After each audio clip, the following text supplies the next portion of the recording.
Okay, welcome guys. Thank you so much for being with me today. My name is Tahir. I'm gonna be your lecturer for today, and today we will talk about DNS. I will explain to you guys exactly what is DNS, what is its purpose, and why do we use it for. So let's dive into it. A little bit about DNS. DNS is both a protocol and a mechanism. It operates on port 53, and it's essentially the phone book of the internet. Let's start by a brief explanation. When we talk about computer networking, we always have to remember that computer communicates through IP addresses, okay? Computers doesn't know letters or names like Amazon.com. They know only numbers and IP addresses, okay? When you write in your computer Amazon.com, behind the scene, what's happening is your computer translates the domain name into an IP address. That is exactly the mechanism of DNS, okay? Domain name system. Let's look at a quick example.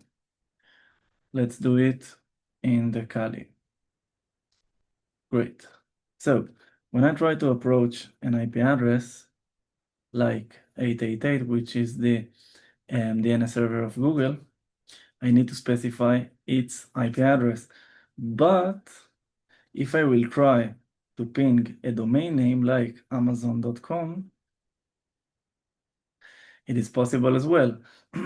My computer automatically finds the IP address of Amazon's web servers, okay?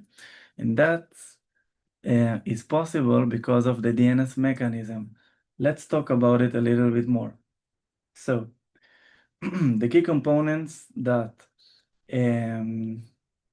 the DNS consists are these. Let's start from the stub resolver.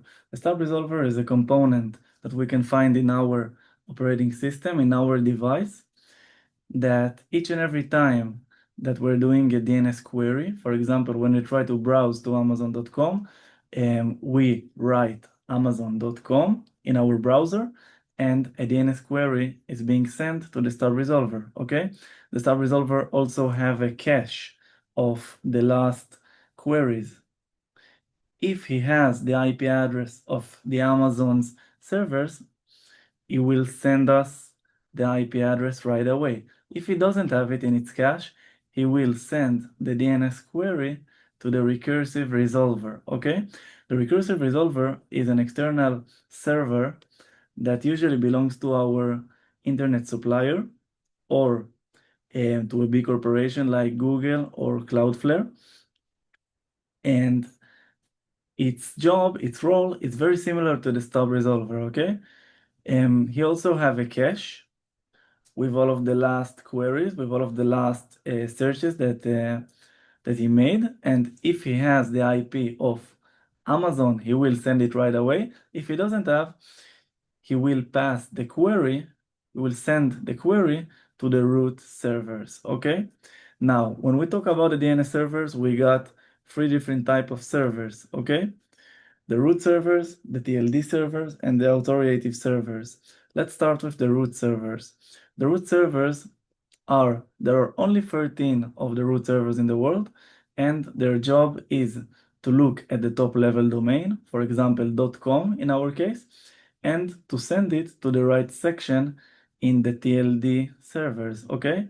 For example, the DNS query with Amazon.com arrived to the root servers, and the root servers will send it to the right part of the TLD servers, to the right section of the TLD servers that is responsible for the top level domain.com in this case, okay?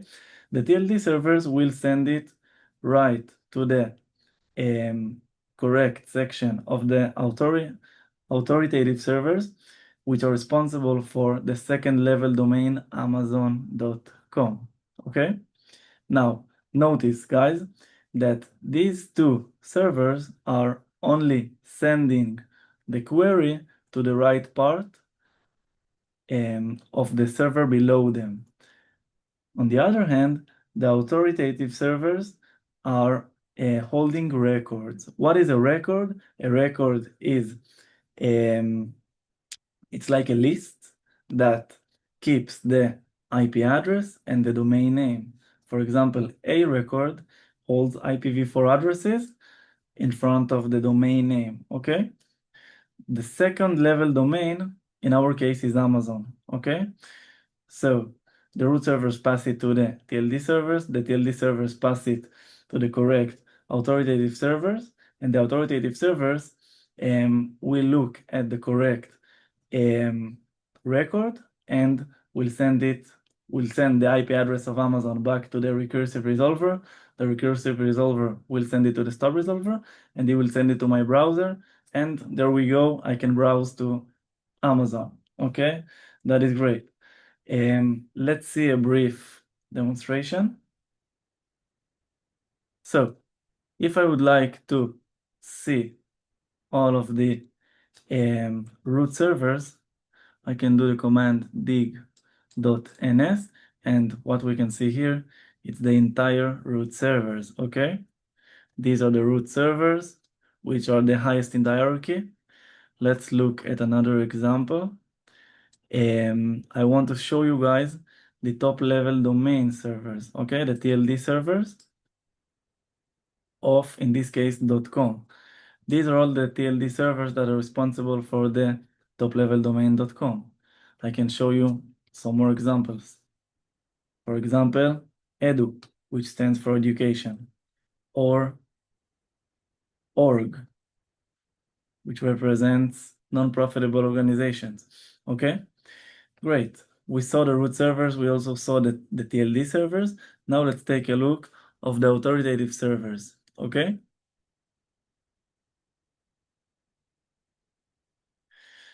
I will take a look on the authoritative servers of eBay for our example.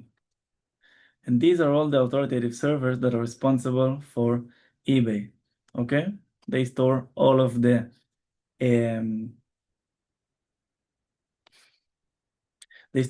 records, sorry, and that belong to eBay. Great. And now I want to question a specific record, which will be the A record.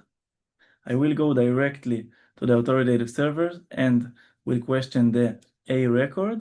And what we can see here is two important things. The first thing is the A, which stands for the authoritative servers.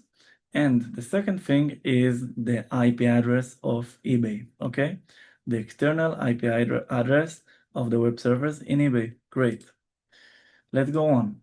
About the cache. There is cache in two key places. There is a cache in the stub resolver, which is in our system, in our operating system, in our device, and there is a cache in the recursive resolver.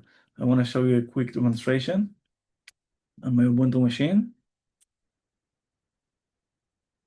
Great. So, first of all, I want to show you my local cache, okay? My stub resolver cache. The command is resolverctl show cache. I need permissions for that one.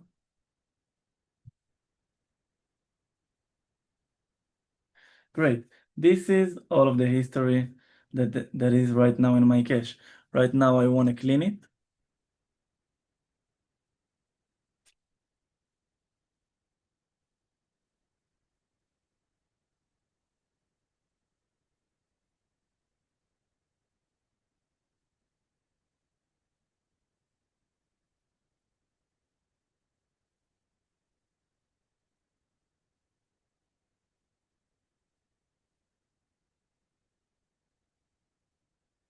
Great. I just cleaned it.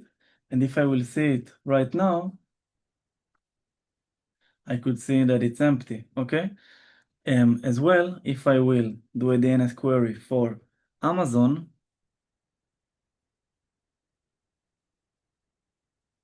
and then I will look at my cache history, I will see the query for Amazon that I just made.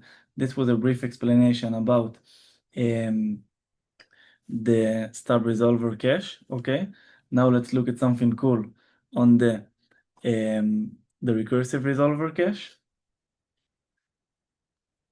Okay, I just did a DNS query for the web servers of Amazon, and I can see here the TTL, the time to live, okay? The time to live is 704 seconds. And when I will look for it again, I can see that it dropped in 12 seconds. The reason is the gap between both of my searches, okay? When the time to live will be 0, Amazon will be deleted from the cache and will be added once again only when someone will look for it, okay? Great. Let's go to my last demonstration with Wireshark. I really don't have enough time to explain about the DNS spoofing, maybe in the next class. Great.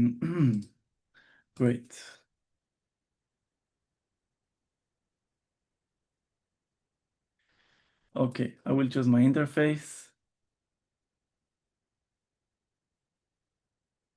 Great, I will filter for DNS. And now, open a new tab and do a DNS query for, let's say, aliexpress.com. Great, I can immediately see the request and the response. Two important things I want us to notice. First thing is the transaction ID, 0xd9ef should be equal in the response, 0xd9ef, okay? Both the query and the response will have the same transaction ID always. And I want us to notice as well the A stands for authoritative servers, okay? The record A, which holds IPv4 addresses. And one last thing, port 53 DNS. That was it for today. Thank you so much, guys. I wish you all a great week, and I'll see you. Ciao.